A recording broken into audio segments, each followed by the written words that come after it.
سمعت قبل كده عن يأجوج ومأجوج؟ لا جن ولا بشر، دول محبوسة من آلاف السنين. القرآن ذكرهم والأنبياء حذروا منهم. قوة جبارة وأعدادهم مش بتخلص.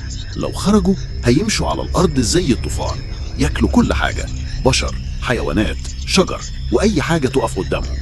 وفي يوم جه راجل عظيم اسمه ذو القرنين، ربنا أعطاه قوة وملك، ولما وصل بين جبلين لقى قوم مرعوبين.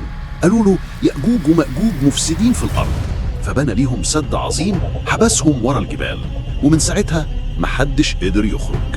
واللي غريب ناس كتير ربطوا ذي القرنين بالإسكندر الأكبر عشان الاتنين فتحوا بلاد كتير، لكن في ناس قالت لأ مستحيل، لأن الإسكندر كان وثني وذي القرنين كان مؤمن. ولحد النهاردة محدش عارف الحقيقة.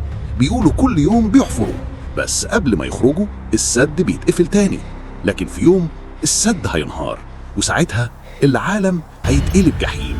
خروجهم علامة من علامات يوم القيامة. لو الفيديو ده عجبك دوس لايك واشترك في القناة، واكتب في الكومنتات تحب نحكي المرة الجاية عن مين.